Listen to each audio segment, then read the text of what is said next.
Hola, buenas, soy Alejandro Bracho. Como veréis, vamos a dedicar los vídeos de este mes, toda esta tirada, sobre el aumento de peso. Muchísimas de las personas que están empezando un poquito a verse enfocadas hacia el verano quieren algunas estrategias para bajar de peso. Y una de las preguntas que más me hacen es: ¿el pan engorda? ¿El trigo engorda?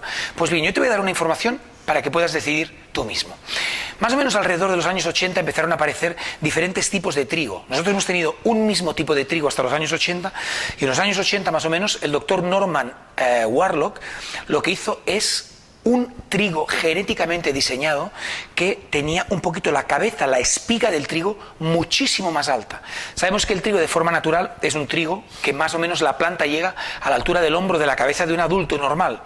Pues bien, este trigo que se hizo genéticamente durante los años 80, un poquito en aquella vorágine del hambre mundial y con toda la mejor intención, intentando un poquito paliar toda esa sobrepoblación mundial que se veía, se hizo este trigo genéticamente, que es un trigo que es enano, es un trigo que llega más o menos a la altura de la rodilla, ya no es un trigo que llega a la altura de los hombros. Este trigo sabemos que coloniza muy rápido y es un trigo que sobrevive muy bien, además de que tiene mucha más porción de alimento. Por lo tanto, todos los campesinos alrededor del mundo empezaron a utilizar este trigo de forma sistemática y utilizaron este trigo genéticamente modificado, que es el trigo que tú estás comiendo cada mañana, el trigo que tienes en las galletas, en el pan, en las baguettes, en las pizzas, en todo lo que tú estás consumiendo diariamente. Tenemos esta forma de trigo. ¿Qué es lo que sucede con este trigo genéticamente modificado? Sabemos que este trigo de hoy en día tiene muchísimo más gluten que el trigo que teníamos anteriormente y tiene otros aspectos, como por ejemplo la gliadina. La gliadina es una proteína que tiene el trigo dentro de sí mismo, que tiene un efecto parecido a los opiáceos, como la morfina. Sabemos que cuando a una persona se le inyecta morfina, esta persona lo que siente es, entre otras cosas, una sensación de bienestar y le alivia el dolor.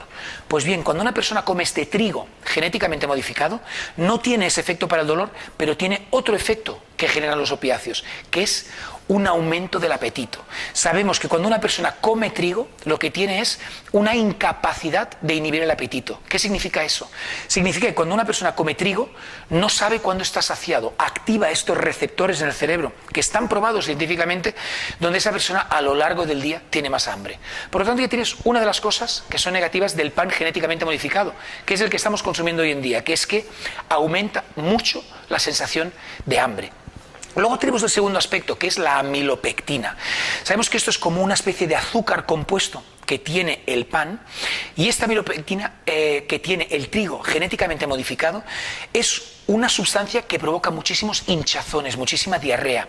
Se ha visto que cuando se inyecta esta amilopectina de este trigo modificado, que es el que consumes hoy en día, en ratones, les provoca muchísimo hinchazón, ardores, reflujo, muchísimo malestar digestivo. De hecho, se ha visto que tiene aspectos muy parecidos al cólera. Provoca un poquito esa defloración intestinal, provoca ese tipo de diarreas. Hay tantísimas personas que cuando comen una pizza o comen pan no son intolerantes al gluten, pero tienen esa sensación de irritación digestiva, tienen ese malestar. Una cosa son los celíacos, que no pueden tolerarlo, pero luego tenemos toda una serie de personas que cuando comen este trigo tienen todos estos síntomas digestivos. Por lo tanto, ya tienes el segundo aspecto. La amilopectina del trigo te va a provocar esta sensación de hinchazón abdominal, sensación de pesadez, de mala digestión y muchas veces de ardor. Y luego tenemos otro aspecto que también viene dado por esta amilopectina, que es que el trigo abre la barrera intestinal, por lo tanto provoca una especie de irritación en la barrera intestinal que hace que pasen proteínas dentro del cuerpo, y eso puede activar muchísimas patologías autoinmunes. Si tienes una alergia, si tienes un eczema, si tienes migrañas, si tienes un problema de tiroides, es muy probable que al comer trigo eso te reactive la patología. Por lo tanto, yo creo que la información está muy clara. Si comes trigo, el trigo que comemos hoy en día, que es el trigo genéticamente modificado, que está por todo el planeta, si comes ese trigo, que es muy probable que lo estés comiendo 2 o 3 veces al día, vas a tener mucho más apetito. 2, vas a tener un aumento de la grasa abdominal. Sabemos que cuando comemos trigo te aumenta la grasa abdominal. Son todos estos hombres y mujeres que tienen esta barriguita y no se les quita. Y es algo que es muy probable que te disminuya si comes el trigo.